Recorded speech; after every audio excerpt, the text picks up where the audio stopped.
Welcome back to Graphite Hub's interview series. This is part 3 of our 4-part series with Christian Graf of Anzaplan, and this is a technical one where we're going to discuss the different purification techniques. So Christian, welcome back. Thanks, Harry, for having me again. It was a pleasure. Now, there's a lot of noise out there around different purification techniques. So Yeah. it would be good to understand from your perspective and your experience Mhm. discussing these types of purification routes and the basic principles behind each of them. Okay. Yeah.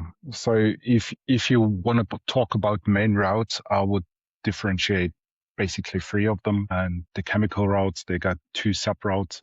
So we can talk approximately about 5 routes. So the 3 main routes are thermal processing, then the caustic processing, caustic purification, or the acid purification.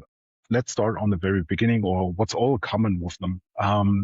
Common is you use a graphite concentrate of approximately 95%, and then you have to remove the impurities which are in there. And these impurities needs to be removed with energy. And this energy could be chemical energy or could be thermal energy. And there are different variants of, obviously, the thermal route is using pure thermal energy. So we're talking about temperatures of about 3000 degrees centigrade to evaporate this. It's a very energy intensive method. I think there are also sub variants of this using arc furnaces also to cut a little bit on the energy, but it's very energy intensive. So for your ESG footprint, your source of energy is essential. Okay.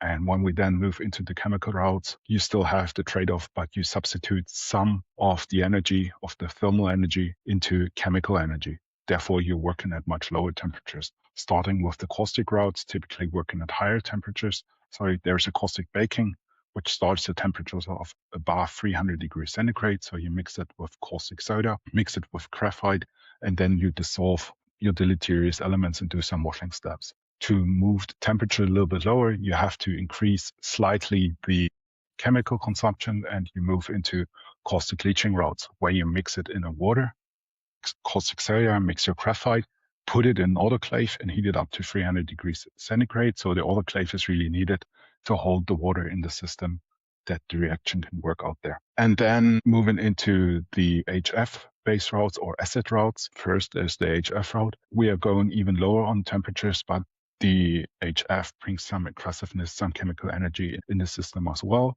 So it's mixed at approximately 80 degrees centigrade together with the graphite in a watery slurry, stirred for a long time and then filtered and washed. And the HF could be substituted using fluoridic agents and acid, which does the same job, but needs a little bit more chemical energy. This is typically done where transportation of HF might become an issue or HF is heavily restricted. You can use that fluoride in a better way, meaning you can transport them better, you can store them better than pure HF. These are basically the 4 routes we're seeing. I think there are also sub-variants of this, like carbochlorination coming up. But I think these 5 routes represent 95% of the used and tested routes in the graphite space. And ultimately, for a lot of companies, it comes down to the bottom line. When we look at costings for these different purification techniques, how much does it vary between them? Is it significant? This heavily depends on the country because your costs of chemicals, your costs of energy is really varying significantly within the countries. I think if you look at energy costs in Germany compared to energy costs in Canada, I think there's a factor of 8 to 10 within between them. So which means there's really the decision way about this. There's countries where HF pricing or HF is not produced in country, where HF pricing will be probably significantly higher than next to a HF plant in the southern US or in Europe. And also availability restrictions are there. There are countries which makes it very much impossible to use HF. I think Canada and Australia got very harsh restriction on HF to use it. So there are also legal restrictions which may limit your route selection to a certain aspect. So I would not say there's the most expensive route or the cheapest route.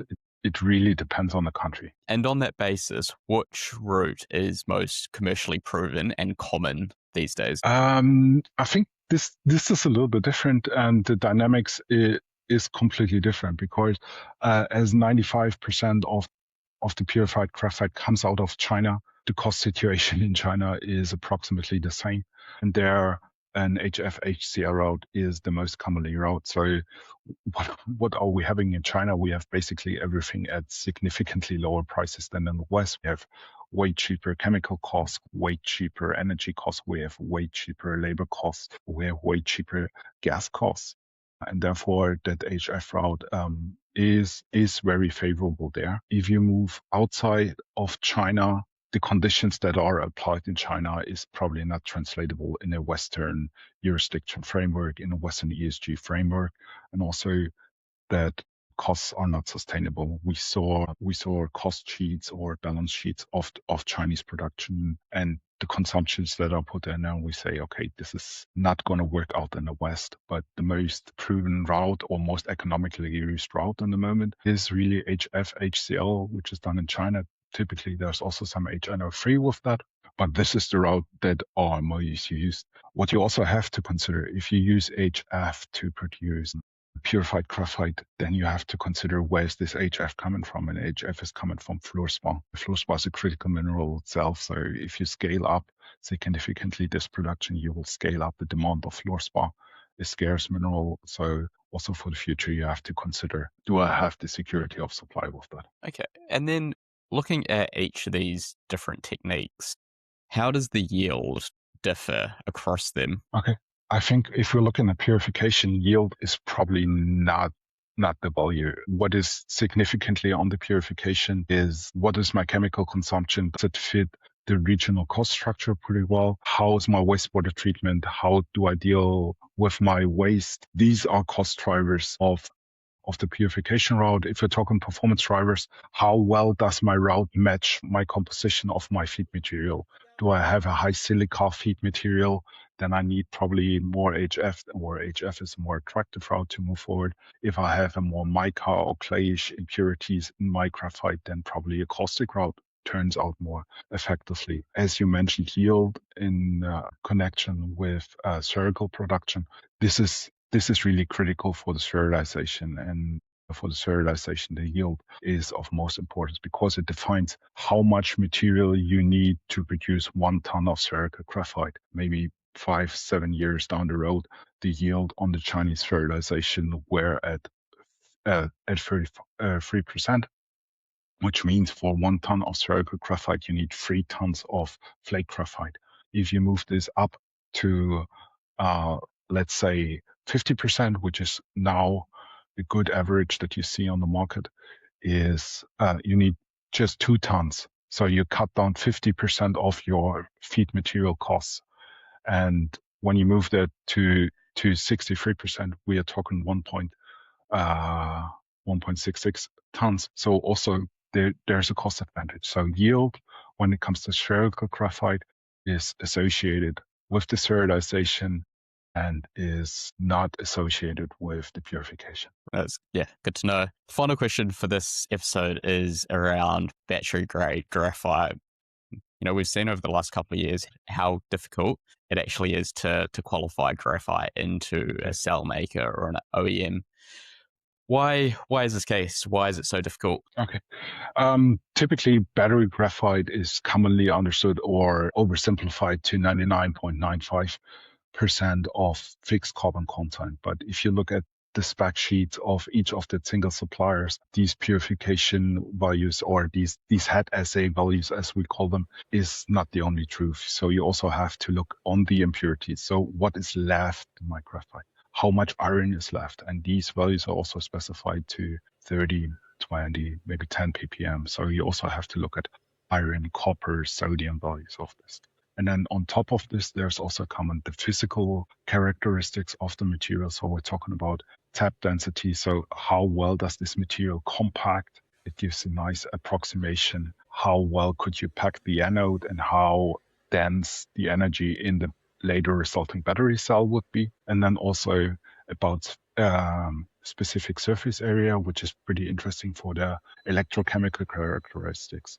So during cycling, there's an SEI building up, and this consumes lithium. So you want to have a low specific surface area that you do not degrade all your lithium in your battery. And on top of this, there's also come the electrochemical performance. So you have to show not only that you have 99.95, you have to show that you have a first cycle efficiency, which means that you consume in the first cycle not all of your lithium in your cell, that you have the required energy density within your material that you can produce a really performing battery out of this material. And then you also have to show that this material is functioning also at different currents. So you look also at the so-called rate capability. And this altogether is then what I would call a battery grade graphite. And then there's another aspect coming to this. All what I have listed right now is different between each battery manufacturer. So there's not one product you can sell to any battery manufacturer.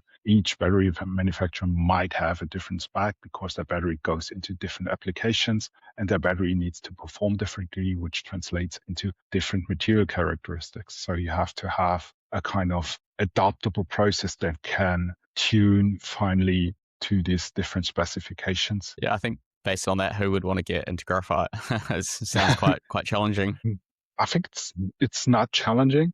It's a different mindset that you have to develop. So you're going really into the performance materials. It's hard to do this with a mining mindset. To have the same mindset as in copper cathodes, where you pay a penalty if you don't reach the specification. There, you really have to reach a specification, and we also need companies to move into this field because if we want to get independent, we need to tackle these issues. Agreed.